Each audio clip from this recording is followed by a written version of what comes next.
భారత్ మాతాకి దేశభక్తి రావాలి మీ అందరిలో. భారత్ మాతాకి, భారత్ మాతాకి, తెలుగు తల్లికి, తెలుగు తల్లికి అందరికీ నమస్కారం. Honourable prime minister Narendra Modi గారు, ఆనరబుల్ గవర్నర్ అబ్దుల్ నజీర్ గారు, ఉప ముఖ్యమంత్రి మిత్రుడు పవన్ కళ్యాణ్ గారు, వేదికపై ఉన్న పెద్దలందరికీ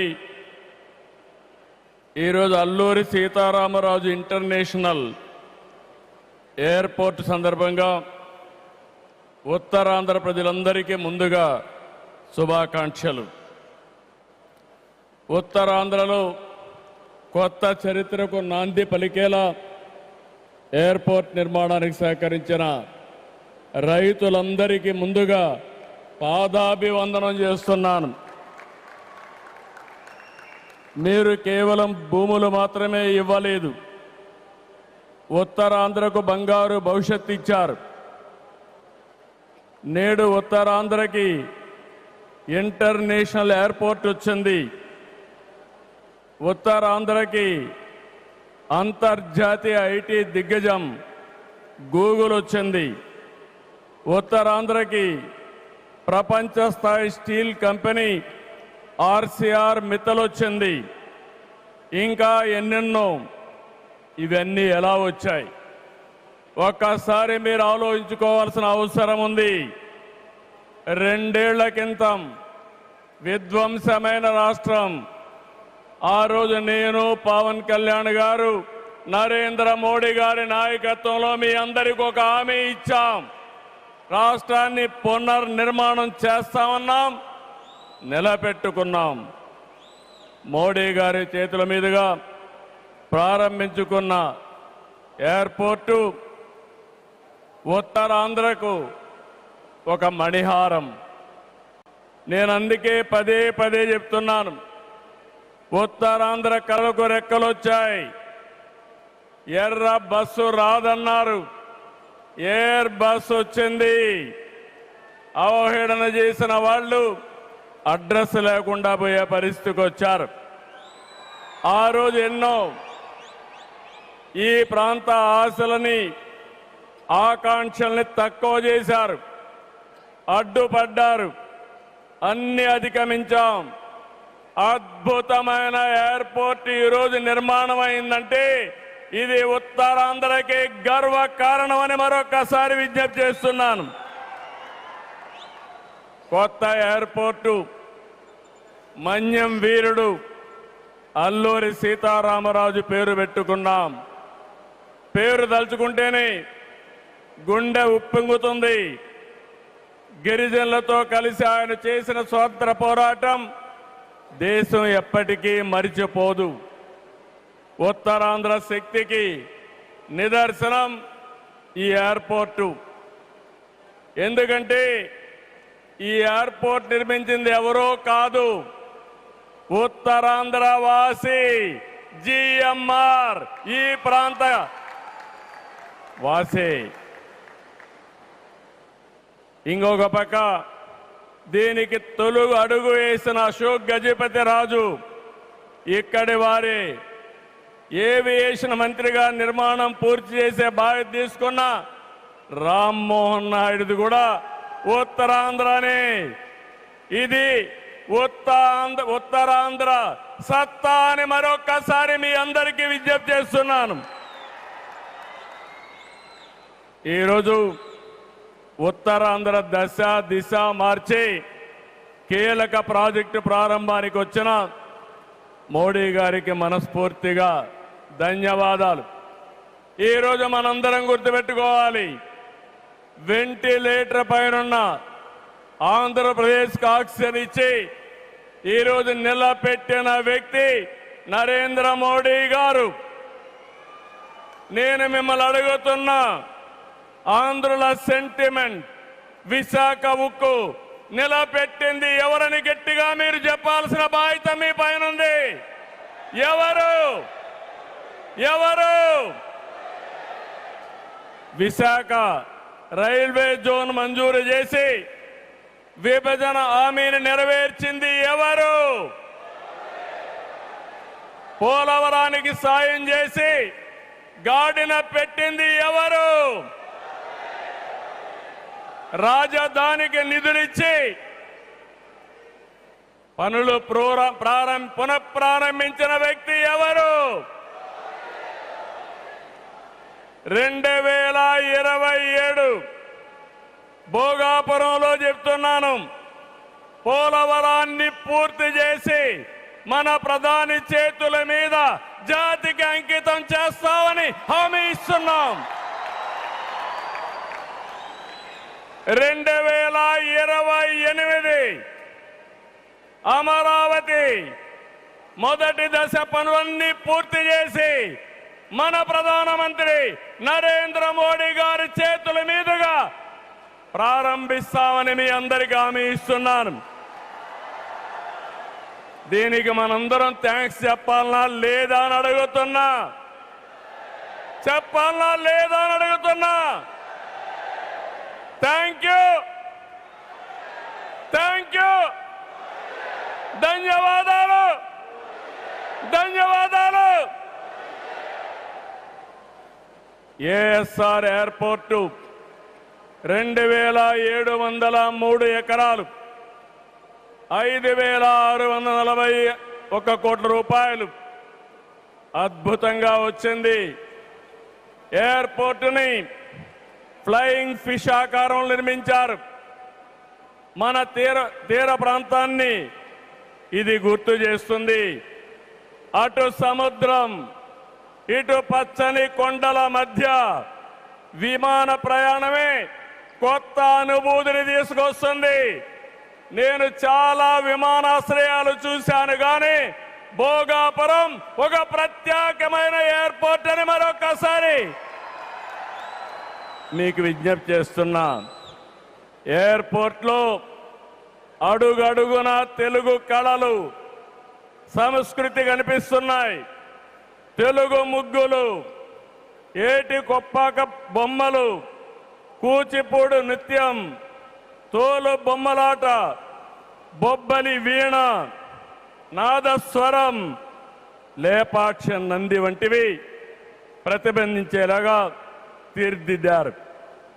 విశాఖ నుంచి భోగాపురాన్ని నిర్మించే బీచ్ కారిడారు ప్రకృతి అందాలతో మరింత ఆకర్షణ తెస్తుంది. గ్లోబల్ ఏరోస్పేస్ ఏవియేషన్ హబ్ కి GMR Manasa aviation university, ASIP semiconductor ప్రాజెక్టుకు శంకుస్థాపన చేసుకున్నాం. GMR VF skill development centre కి ప్రారంభించుకున్నాం. శంషాబాద్ ఎయిర్పోర్టుతో తెలంగాణ దశ దిశ మారింది. భోగాపురం ఎయిర్పోర్టుతో ఉత్తరాంధ్ర దశ దిశ మారుతుంది.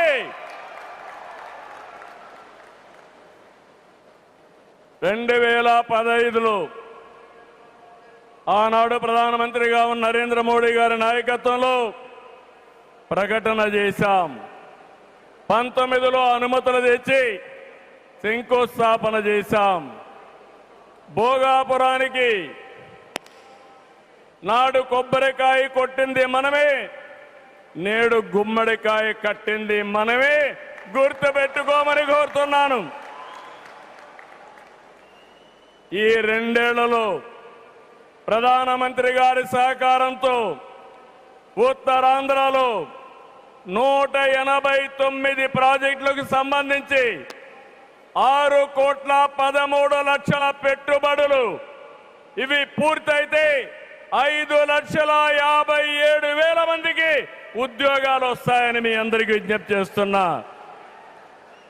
ఉత్తరాంధ్రలో వచ్చే 3 ఏళ్లలో 2,784 కోట్లతో 8 ప్రధాన సాగునీటి ప్రాజెక్టులు పూర్తి చేస్తాం. ఇది కాకుండా 65 సంవత్సరాలుగా పెండింగ్ ఉన్న నేరేడు బ్యారేజీని కేంద్రం క్లియర్ చేశారు. దశాబ్దాల కలని నిజం చేస్తాం. ఈ నెల 14వ తేదీన గోదావరి నీటిని ఉత్తరాంధ్రకి ముఖ్యంగా అనకాపల్లికి తీసుకొచ్చే బాధ్యత ఎన్డీఏ ప్రభుత్వం తీసుకుంటాం. గోదావరి పోల వంశధారిని అనుసంధానం చేసే బాధ్యత తీసుకుంటాం. ఉత్తరాంధ్రలో టూరిజం, ఫార్మా, నేషనల్ హైవేలు, పోర్ట్లు, ఎయిర్పోర్ట్లు, railway connectivity, rare earth minerals, ప్రసిద్ధ పుణ్యక్షేత్రాలు, అరకు, పాడేరు, సుందర ప్రాంతాలు లేనిదంటూ లేదు. వీటితో ఉత్తరాంధ్ర నుంచి వలసలు పోరు. వేరే ప్రాంతాల్లో శ్రీకాకుళం కాలనీలు ఉండవు. వేరే ప్రాంతం నుంచి ఉత్తరాంధ్రకు వలసలు వచ్చే రోజు తొందరలోనే ఉందని మరొకసారి విజ్ఞప్తి చేస్తున్నాను. మిమ్మల్ని కోరేది ఒకటి, ప్రతి వ్యక్తికి అవసరమైన అవకాశాలు కల్పిస్తున్నాం. వాటిని అందిపుచ్చుకోండి. మీ జీవితాలకి మార్చుకుంటూనే సమాజం కోసం, ఈ ప్రాంతం కోసం పనిచేయాల్సిందిగా మిమ్మల్ని అందరినీ కోరుతున్నా. ఈ సందర్భంలో నేను ఒక్క విషయం మీ అందరికి గుర్తు చేయాలి. ఇప్పుడే పవన్ కళ్యాణ్ గారు కూడా ఆవేదన గుర్తు చేశారు. We are in inspiring time.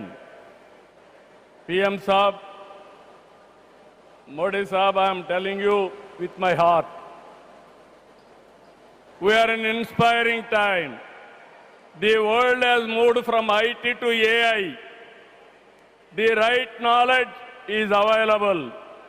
The right technology is maturing. But we need leaders to deliver. Democratic countries everywhere are facing crisis, searching for new leaders. We are fortunate, India is fortunate. There is a tested leadership. 25 years, Narendra Modi ji as Chief Minister and Prime Minister of India has done extraordinary work. నేను చెప్పింది వాస్తవం అయితే మోడీ గట్టిగా చెప్పాలి. Modi, Modiji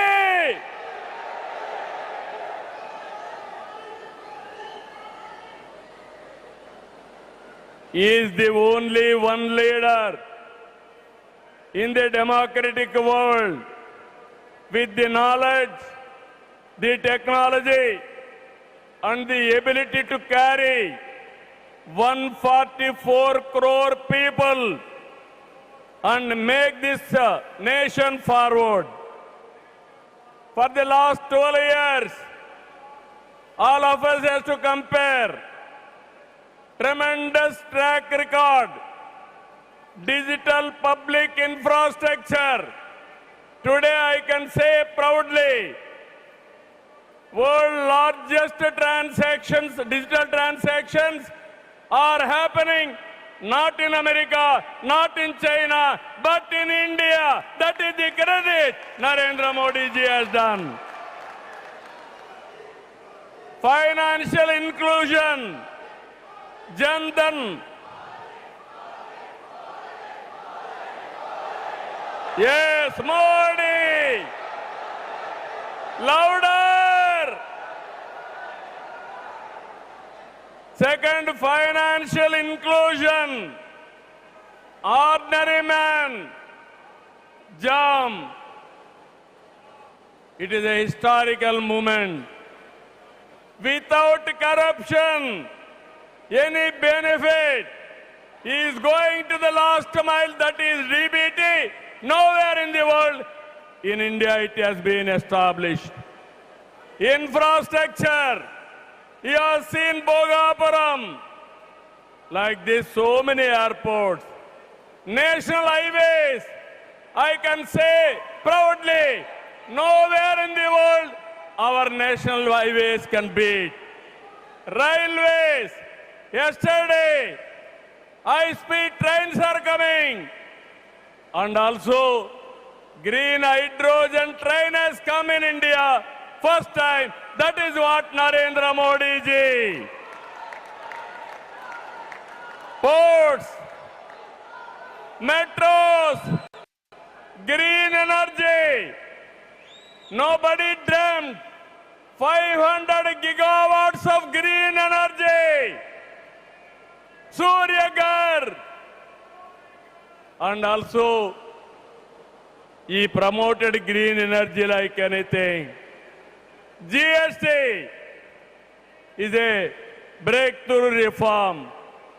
Welfare, every poor person house, Ayushman Bharat, LPG, JJM, through JJM, every home he wanted to give tap water. GDP, wealth creation, from 11th place, he brought it to 4th place. That is the pride. National defense and also security. There is no Naxalism, no terrorism. Under his leadership, we are all safe. Foreign policy, one of the best foreign policy. Every country is shocked to hear that. Space, science, technology. If we talk anything, I have seen in my past 5 decades career. 1978, I became first time MLA. 1980, I became minister. First time, I have seen a leader with clear clarity. Always, he works with a single agenda, nation first. I am asking one thing, how many leaders with dedication they have worked? In my experience, only one leader, that is Narendra Modi, has done extremely good work.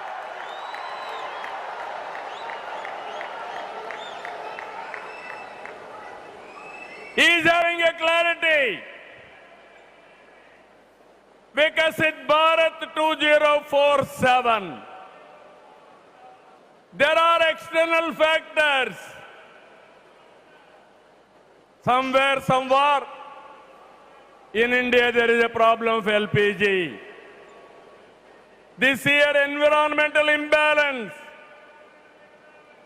rainfall deficiency. With all these things, he is able to manage very effectively with less suffering. He is the leader, I'm telling you. India is going to become 2047 #1 country in the world. It is possible with Narendra Modi ji. Always I am saying one thing. Right man, right time, right place is the blessing. Nation is blessed with his leadership. I am appealing entire nation. You have to think only one thing. Without Narendra Modi ji, we cannot imagine 2047. He is the tallest leader in the world. If we go to any country, everybody is respecting. That is the pride he brought for the nation. hands off to him. All of us has to stand with him. గట్టిగా లేచి నిలబడుకొని సంఘీభావాన్ని తెలియజేయండి.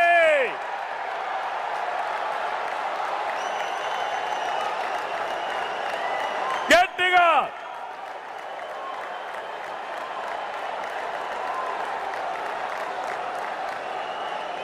It is our responsibility, our commitment for the nation. Nation first, persons next. So I am very happy. Entire nation has to understand the amount of development, the amount of respect India is commanding globally. Only one man is leading. One leader is leading. That leader is Narendra Modi ji. We have to protect his leadership. All of us have to talk about it.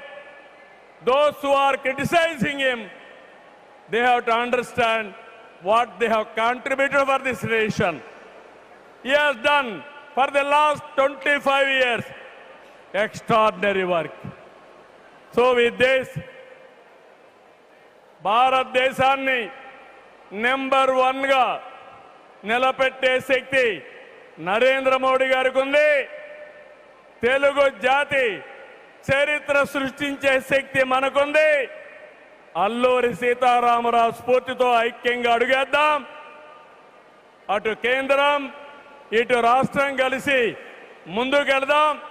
Telugu జాతిని number 1 గా చేసుకోవాలని మరొక్కసారి మీ అందరికీ విజ్ఞప్తి చేస్తూ, ఉత్తరాంధ్ర మళ్ళీ చెప్తున్నా, ఇంక మీరు పేద అరుపులు అరవడానికి లేదు.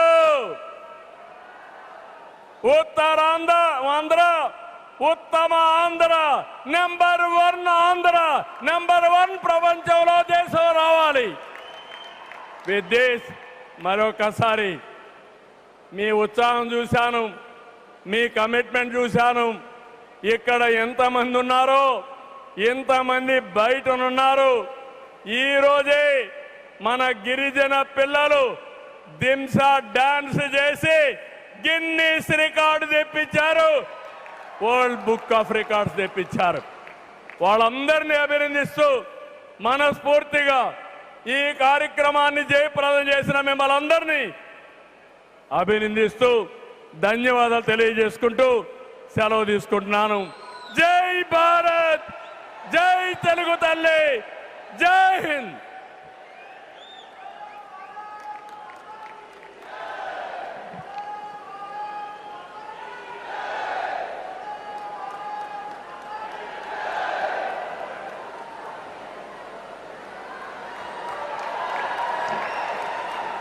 Thank you sir, thank you very much. మరి ఎంతగానో ఎదురు చూస్తున్నటువంటి ఆ మధుర క్షణం ఆసన్నమైంది. అల్లూరి సీతారామరాజు అంతర్జాతీయ